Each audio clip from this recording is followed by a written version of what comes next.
दलितों की कितनी आबादी? 15%। आदिवासियों की कितनी आबादी? 8%। कितना हुआ? 50, 15 और 8 कितना हुआ? 73। 73 हुआ ना? तो पिछड़ों की, दलितों की, आदिवासियों की आबादी 73%। अब मैं आपसे पूछता हूं, हिंदुस्तान की सबसे बड़ी 200 कंपनियों में उनकी लिस्ट निकालो। मैंने निकाली है। और उनकी मालिकों की लिस्ट में आदिवासी, दलित और पिछड़े कितने हैं मुझे बताओ। कितने हैं? 0। एक नहीं है। चलो छोड़ो, ये बताओ उनकी सीनियर मैनेजमेंट में कितने हैं? 0। अच्छा बताओ, मीडिया की कंपनी के मालिक ओबीसी, दलित, आदिवासी कितने? 0। जाति जनगणना सामाजिक एक्सरे है।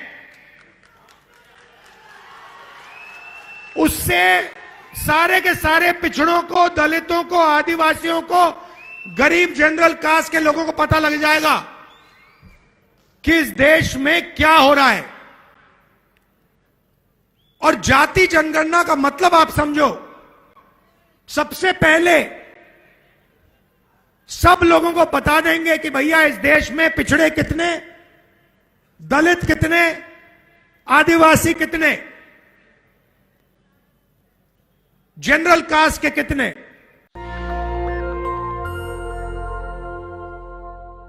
बिहार के युवाओं का जोश, बिहार की जो क्रांतिकारी हिस्ट्री है वो थोड़ा देखने को मिला। अब हमारी भारत जोड़ो न्याय यात्रा बिहार से निकलेगी। आपसे मिलने का मौका मिलेगा, आपसे बातचीत करने का मौका मिलेगा। ये हमने भारत जोड़ो यात्रा 1 साल पहले की।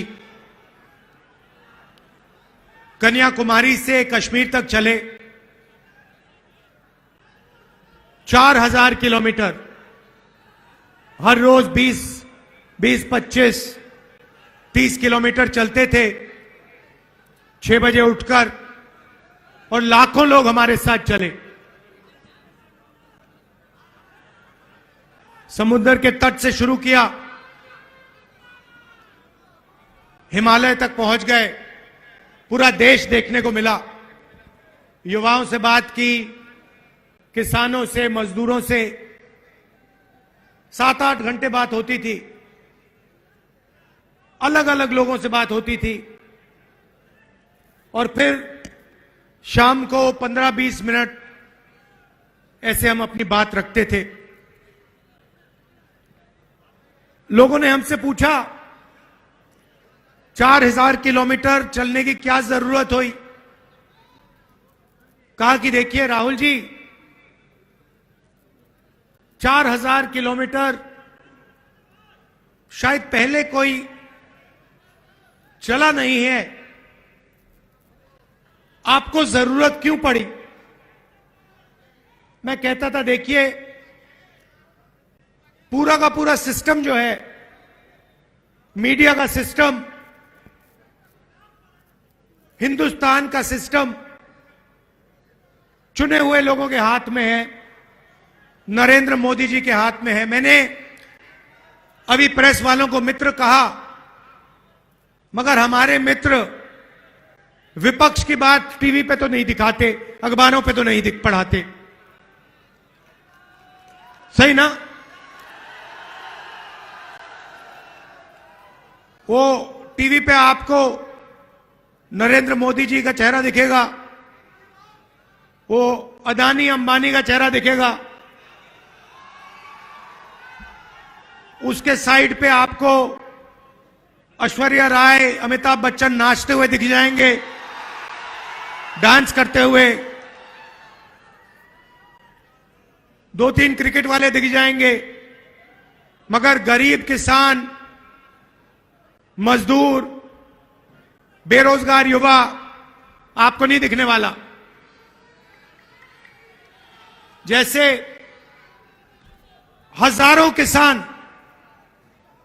दिल्ली की ओर चल रहे हैं, उन पर टीयर गैस चलाया जा रहा है, छर्रे मारे जा रहे हैं। मैंने 2 दिन पहले किसानों से बात की, फोन पे बात की। एक्स आर्मी का जवान था, उसके मुंह पे छर्रे मार दिए। मैंने उससे कहा, देखो आप पहले देश के लिए लड़ रहे थे, जब आप सेना में थे तब आप देश के लिए लड़ रहे थे, मगर आप ये मत सोचो कि आप आज देश के लिए नहीं लड़ रहे हो। जो आपने छर्रे मुंह में, जो आपके छर्रे मुंह में लगे हैं, ये भी आप देशभक्ति का काम कर रहे थे, किसानों की लड़ाई लड़ रहे थे। तो मीडिया में तो नहीं दिखेगा भैया। आप देख लो, यहां पे आपको भारत जोड़ो न्याय यात्रा में हजारों लोगों की भीड़ दिखेगी, मगर आप टीवी ऑन करोगे तो सिर्फ नरेंद्र मोदी जी का चेहरा दिखेगा। वो सुना है वहां दुबई में वहां के राजा से गले मिल रहे हैं, 2-3 बार गले मिलेंगे, तो वो टीवी पे दिखने को मिलेगा। इसलिए 4000 किलोमीटर हम चले, क्योंकि हम डायरेक्ट जनता से बात कर रहे हैं। मतलब ये जो टेलीविजन वाले बिचौली हैं, इनको हमने परे कर दिया है। भारत जोड़ो यात्रा पे हमने नारा दिया, नहीं हमने नहीं दिया, नारा भीड़ से निकला। एक दिन एक व्यक्ति बाहर दौड़ता हुआ आया, पुलिस वाले ने उसको मारा। पहले इधर से आया, इधर से पुलिस वालों ने रोका, फिर दूसरी साइड से आने की कोशिश की, फिर उसको 2-3 धक्के लगे। अंत में वो दौड़ता हुआ आता है मेरे सामने, ऐसे खड़ा होकर कहता है, राहुल जी मैं समझ गया, मैं जानता हूं आप क्या कर रहे हो। मैंने उससे पूछा, भैया बताओ क्या कर रहा हूं। कहता है, नफरत के बाजार में मोहब्बत की दुकान खोल रहे हो। मैंने कहा बात तो सही है। और फिर भाषण में मैंने कहा कि देखिए, भीड़ से आवाज आई है, भीड़ से नारा आया है, नफरत के बाजार में मोहब्बत की दुकान खोल रहे हैं। और सिर्फ मैं नहीं खोलता हूं, ये मोहब्बत की दुकानें आप सबके दिलों में है। आपने देखा होगा, कांग्रेस के किसी भी कार्यकर्ता को देखो, हमारे नेताओं को देखो, मुस्कुराते हुए चेहरे दिखेंगे। टेंशन हो, मुश्किल हो, कठिनाइयां हो, कांग्रेस पार्टी के नेता, कांग्रेस पार्टी के कार्यकर्ता मुस्कुराते हुए दिखेंगे। सही? देखो सारे के सारे मुस्कुरा रहे हैं। दूसरी तरफ बीजेपी के कार्यकर्ताओं को देखो, ऐसे देखते हैं। पूरी दुनिया को रोज ऐसे देखते हैं कि बाकी सब लोगों को कुछ नहीं मालूम, आरएसएस और बीजेपी के लोगों को सब कुछ मालूम। सोच है उनकी। और देश में कोने कोने में नफरत फैलाते रहते हैं। मणिपुर को जला दिया, एक जात को दूसरी जात से लड़ाते हैं, एक धर्म को दूसरे धर्म से लड़ाते हैं। तो उनके हिंसा और नफरत के खिलाफ हमने भारत जोड़ो यात्रा की और यह नारा दिया, नफरत के बाजार में मोहब्बत की दुकान। रास्ते में एक और बात पता लगी, 4000 किलोमीटर लाखों लोगों से मिले। हमने पूछा, भैया बताओ, ये देश में जो नफरत फैल रही है, हिंसा फैल रही है, क्रोध है, इसका कारण क्या है? मैंने यह सवाल हजारों बार लोगों से पूछा, आम जनता से पूछा।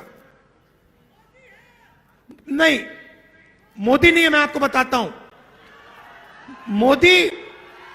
मोदी इस चीज का चिन्ह है, मगर मोदी कारण नहीं है, कारण दूसरा है। और किसानों ने मुझे बताया, युवाओं ने बताया कि राहुल जी, हर रोज हमारे खिलाफ कोई ना कोई अन्याय किया जाता है। हिंदुस्तान में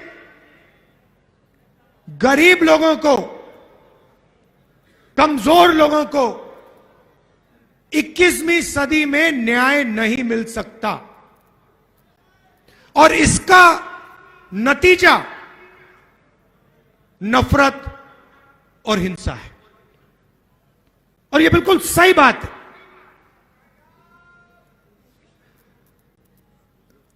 गरीब व्यक्ति जितनी भी कोशिश कर ले,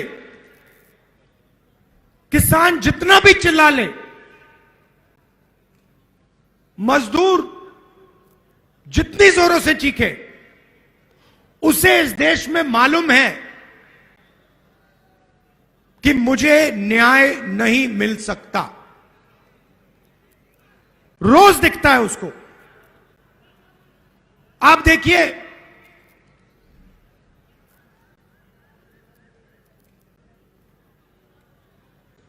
सबसे अमीर लोगों का नरेंद्र मोदी जी ने 14 लाख करोड़ रुपया कर्जा माफ किया है। 14 लाख करोड़ रुपया। नरेगा में कितने लगते हैं? साल में कितने लगते हैं? कितने? हम नरेगा का एक साल? नहीं, बजट साल का। नरेगा का पूरी की पूरी नरेगा को चलाने के लिए एक साल के लिए 70,000 करोड़ रुपए। सबसे गरीब लोगों के लिए एक साल में 70,000 करोड़ रुपए। और सारे के सारे अमीर लोगों ने कहा, देखो यह पैसा जाया हो रहा है। 70,000 करोड़ रुपए मनरेगा में जाते हैं और 14 लाख करोड़ रुपए हिंदुस्तान के 10-15 सबसे अमीर लोगों का एक सेकंड में कर्जा माफ हो जाता है। अखबार में नहीं आता। क्यों? क्योंकि अखबार उनके। पहले एक अखबार था, वो एक टेलीविजन था, मीडिया, एनडीटीवी, उसको भी अदानी जी ने खरीद लिया।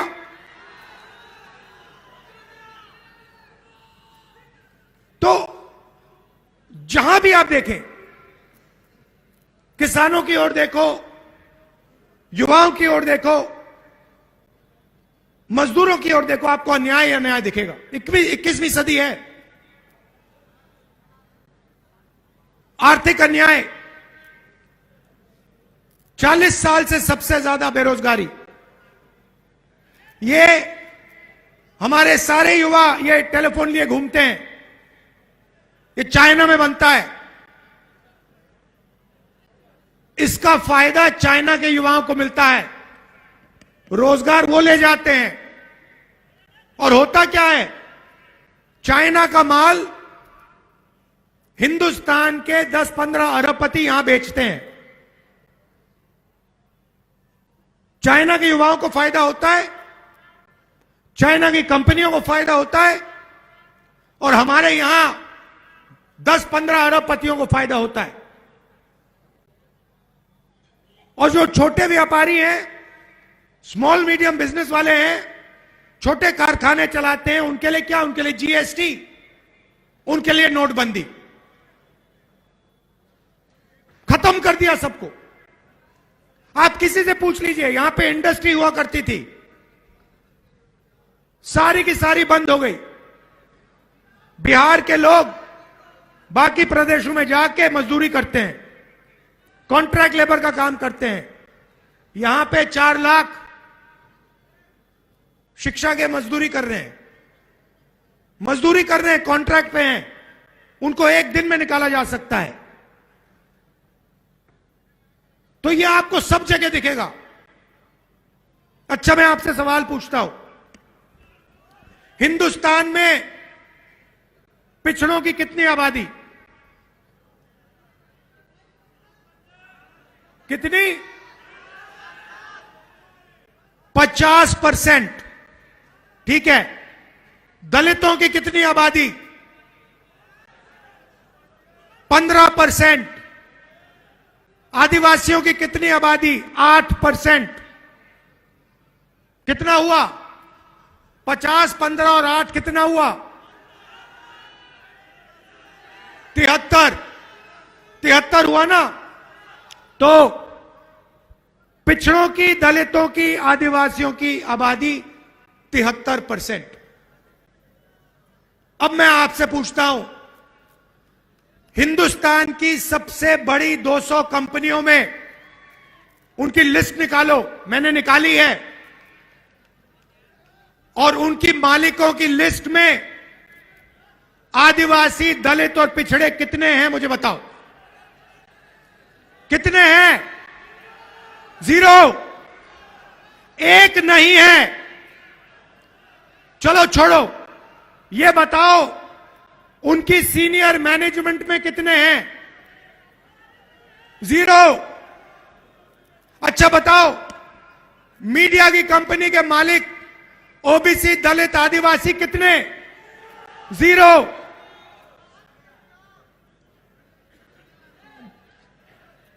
प्राइवेट अस्पतालों के मालिक बताओ? 0। प्राइवेट कॉलेज, यूनिवर्सिटी के जो बड़े बड़े संस्थाएं हैं उसमें बताओ कितने? 0। एक नहीं दिखेगा आपको। अब एक काम करो, कॉन्ट्रैक्ट लेबर की लिस्ट निकालो, मजदूरों की लिस्ट निकालो और उसमें उनके नाम पढ़ो। आपको सारे के सारे दलित, आदिवासी और पिछड़े मिलेंगे। उसमें थोड़े से जनरल कास्ट के गरीब लोग मिलेंगे। यहां पे जनरल कास्ट के लोग हैं। आपसे पूछता हूं, हिंदुस्तान की सबसे बड़ी कंपनियों में गरीब जनरल कास्ट के लोगों के लिए कितनी जगह है मुझे बताओ? 0। 90 लोग इस देश को चलाते हैं। 90 आईएएस अफसर इस देश के बजट को बांटते हैं। प्रधानमंत्री नहीं बांटता, एमपी नहीं बांटते।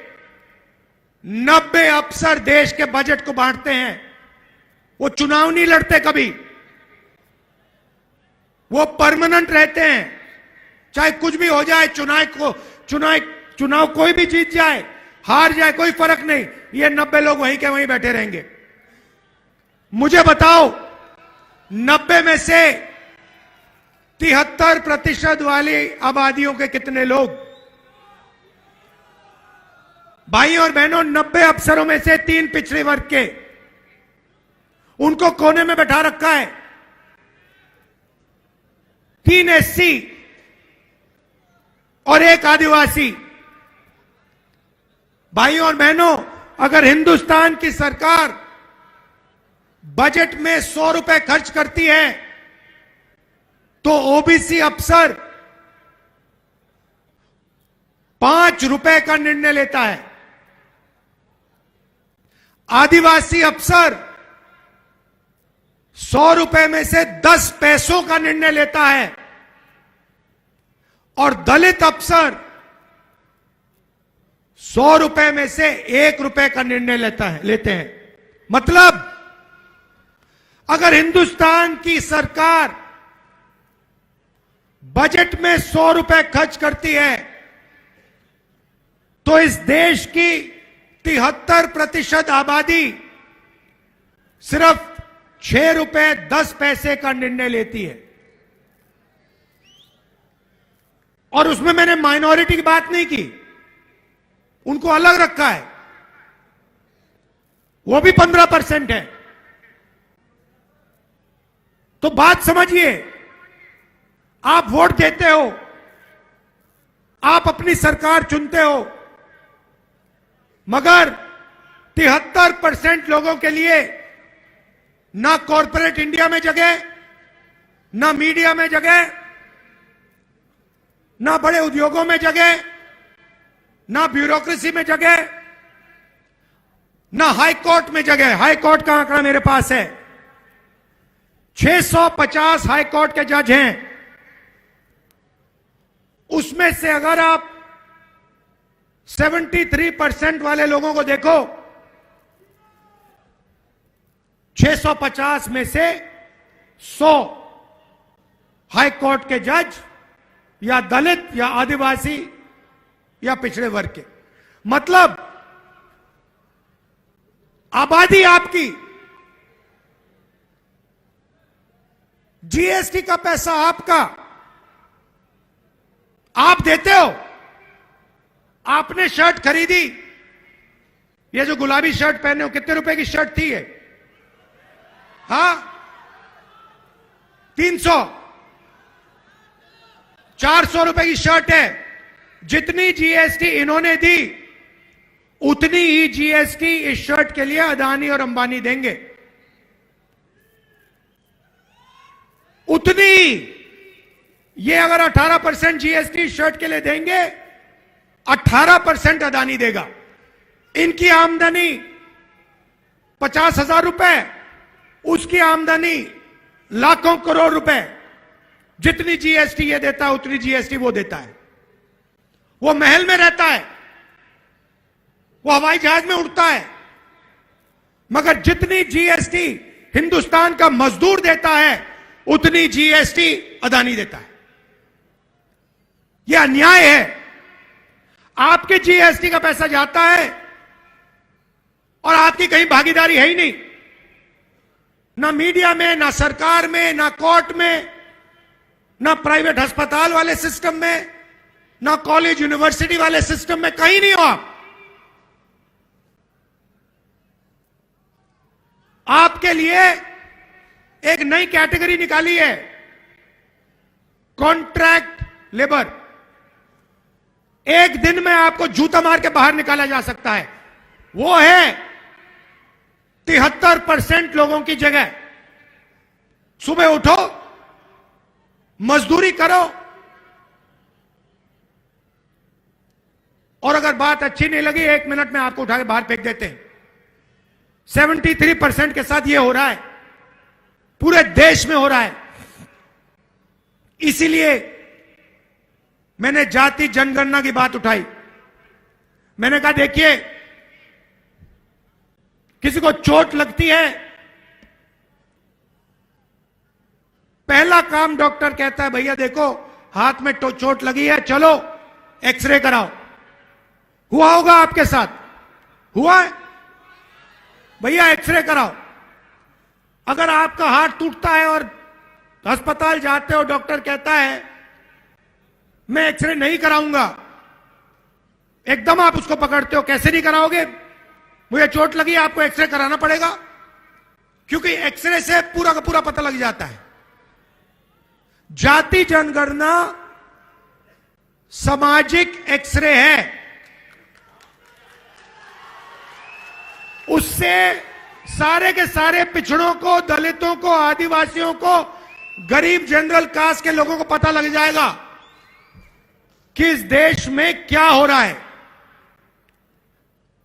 और जाति जनगणना का मतलब आप समझो, सबसे पहले सब लोगों को बता देंगे कि भैया इस देश में पिछड़े कितने, दलित कितने, आदिवासी कितने, जनरल कास्ट के कितने। उसके बाद हम फाइनेंशियल सर्वे कराएंगे, कितना धन किस वर्ग के हाथ में है। ये देश सोने की चिड़िया कही जाती थी। यह आज भी सोने की चिड़िया है, मगर भाइयों और बहनों, सोने की चिड़िया आपके हाथ में नहीं है, अदानी जी के हाथ में है। इसीलिए जाति जनगणना से सबको पता लग जाएगा कि पिछड़ों के पास कितना धन है, आदिवासियों के हाथ में कितना धन है, गरीब जनरल कास्ट के हाथ में कितना धन है, और ये 1% लोग,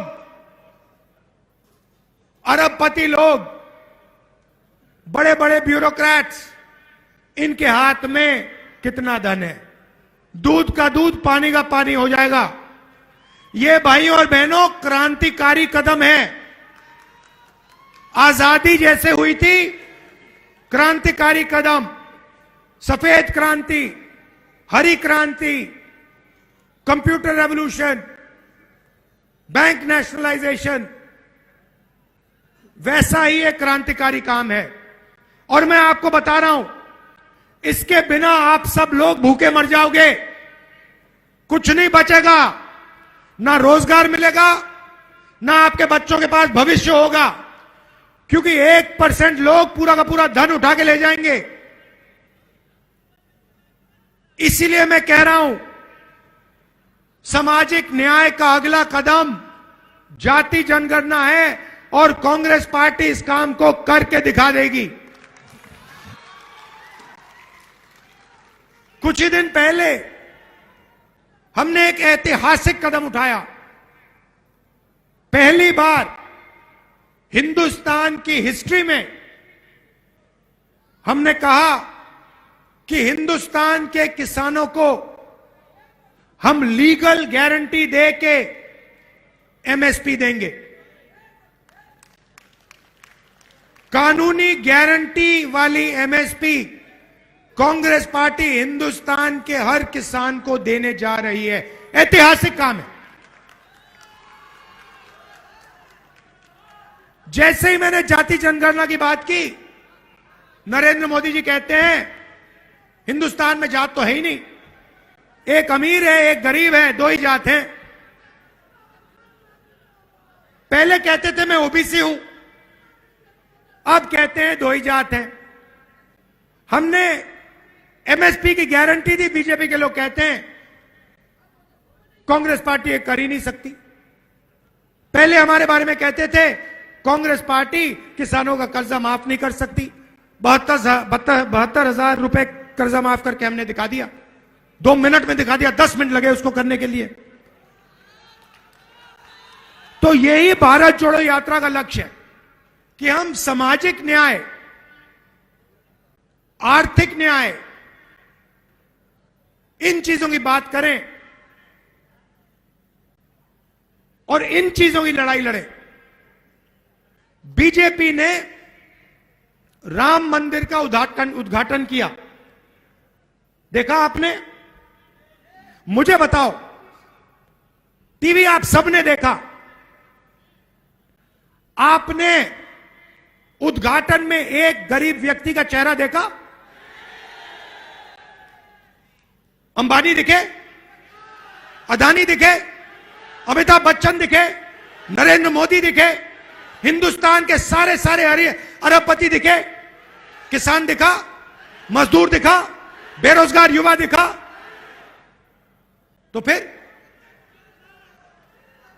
बात समझिए, ये नरेंद्र मोदी जी 2-3% के लिए काम करते हैं। ये पूरा ड्रामा जो चल रहा है आपके ध्यान को भटकाने का है। टीवी वाले मिले हुए हैं, मीडिया वाले मिले हुए हैं,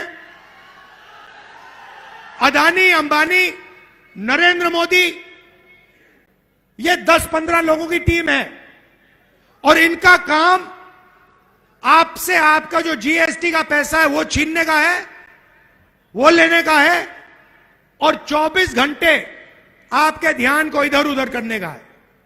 देखो भैया, उधर वो ऐश्वर्या राय नाच रही है, वो देखो भैया अमिताभ बच्चन ने डांस मारा, वो देखो भैया विराट कोहली ने चौका मारा।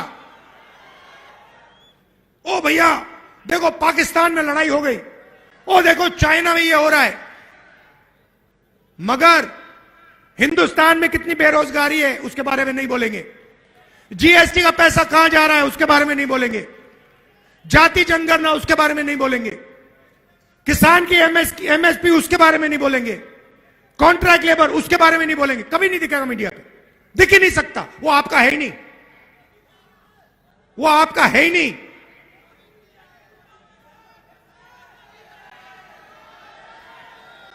तो ये हिंदुस्तान में लड़ाई है, ये लड़ाई हिंदुस्तान में। एक तरफ 99% लोग, उसमें 50% पिछड़े लोग, 15% दलित, गरीब जनरल कास्ट के लोग, आदिवासी, माइनॉरिटी, ये सब, और दूसरी तरफ चुने हुए अरबपति नरेंद्र मोदी, मीडिया। इसीलिए हमने भारत जोड़ो यात्रा में न्याय शब्द जोड़ दिया।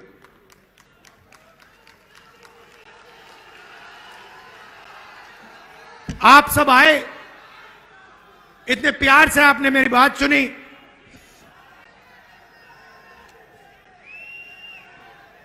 इतने प्यार से आपने मेरी बात सुनी और इतने जोश से आपने मेरा यहां स्वागत किया।